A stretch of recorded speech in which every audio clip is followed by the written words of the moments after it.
Donc, concernant la course à la chefferie, problème essentiel, le défi existentiel qui est posé à la nation française en Amérique, qui est l'immigration, qui est la démographie, et la démographie qui porte tous les autres phénomènes politiques, économiques et sociaux. Et donc, là-dessus, le leadership du Parti québécois a été, dans l'élection de 2018, absent. On était là sur une question fondamentale, existentielle, et là, le parti proposait de créer un comité qui nous dirait quelle direction prendre, alors que cette question-là appelle un leadership fort et une voix claire pour prendre position. Alors donc, dans cette course-là, on a vu dans le débat qu'il y avait deux candidats qui ont une position qui ne relève pas le défi existentiel qui est posé à cause de l'immigration massive. Et c'est M. Gaudreault qui veut créer lui aussi un comité, alors que en 2018, à l'élection, la CAQ s'est profilée avec un chiffre clair, 40 000. Il venait de baisser de 10-15 000 le chiffre de l'immigration. Mais par la suite, bon, on comprend qu'ils l'ont relevé parce que les libéraux qui étaient en arrière et qui contrôlent ce parti-là, finalement, les réseaux libéraux, c'est ceux-là qui orientent les politiques de fond de la CAQ. Maintenant, il y avait M. Nantel, et là, M. Bastien est arrivé avec une question très claire pour M. Nantel. Il disait, gars, M. Nantel, il est très intéressant parce qu'il est un peu dans la transgression des codes radio-canadiens concernant la question politique du Québec. Et il nous sort des choses qui sont intéressantes puis qui allument le monde. Sauf que sur cette question-là fondamentale, quand Bastien lui demande regarde, moi j'ai lu dans tes propositions qui viennent de ton livre que tu es encore au même chiffre que les libéraux. OK? Alors l'autre il a contesté, mais M. Bastien a insisté, il a dit, regarde, donne-moi le chiffre. OK? Et là, M. Nantel, il n'a pas été capable de donner un chiffre. Alors concrètement, celui qui est le plus clair, c'est Frédéric Bastien. Le deuxième qui est plus clair, parce que ça joue sur quelques chiffres, c'est M. Saint-Pierre Plamondon. Alors là, cette question-là, je pense qu'elle va jouer fortement. Et puis, il y a aussi le fait que le sondage de WHO démontrait que les jeunes sont derrière Plamondon. Ils s'identifient à lui.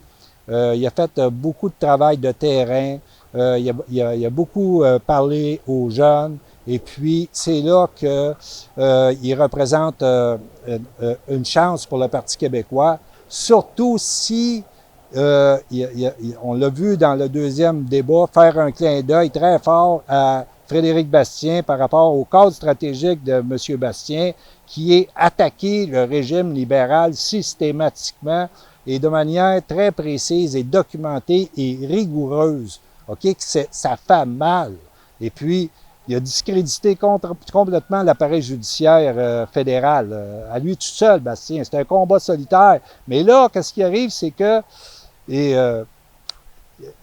Plamondon, en y faisant un clin d'œil, il a dit « Je veux prendre ton cadre stratégique puis l'intégrer dans ma démarche si je suis élu chef. » Ça, c'est à retenir parce que là, cette combinaison-là, cette alliance-là, peut nous permettre de secouer le PQ de ces 50 ans de culture et mouture, comprends-tu, complètement soumis à la narration radio-canadienne, puis là, sortir de là pour engager véritablement la lutte. Et pour ceux qui pensent que on va peut-être être élu en 2022, puis peut-être faire un référendum, regarde, oubliez tout ça, là. OK? La lutte pour l'indépendance, c'est maintenant. Ça, c'est ce qu'a compris Frédéric Bastien, c'est ce qu'a compris Saint-Pierre Plamondon, M. Saint-Pierre Plamondon. Et là, si ces deux-là, ils prennent le contrôle du Parti québécois, ils vont secouer le pouls, puis là, on va engager la lutte immédiatement. Et c'est à partir de cette lutte-là, concrète, que le ralliement se fait. Et non pas par rapport à un débat d'intellectuels à Radio-Québec sur la Constitution. OK? C'est un engagement. Il faut identifier l'ennemi. Et là, et la ligne de front. Ce qu'a fait M. Bastien, et là, M. Plamondon s'est engagé à prendre ce cadre stratégique-là et prendre le Parti québécois, puis mettre tous les moyens du Parti québécois derrière ça. On comprend que cette lutte-là qu'a menée Frédéric Bastien, c'est une lutte solitaire. Et là, avec tous les moyens du Parti québécois, ça changerait complètement la culture de ce parti-là. Et là, on rentrerait dans la vraie game politique, qui est une lutte existentielle pour une nation française en Amérique. C'est ça que... Et donc, cette course-là, elle est très importante et je vous demande de considérer le deuxième choix. Vigile va produire une prise de position. Vous comprenez qu'on a déjà pris une position pour Frédéric Bastien pour les raisons que je viens de vous exposer. OK? Il faut absolument que le soldat Bastien demeure au front, peu importe le résultat de la course. Mais là, il y a un deuxième choix. Et là, Vigile va se prononcer sur le deuxième choix. Mais vous avez déjà une petite idée de ce que ça va être.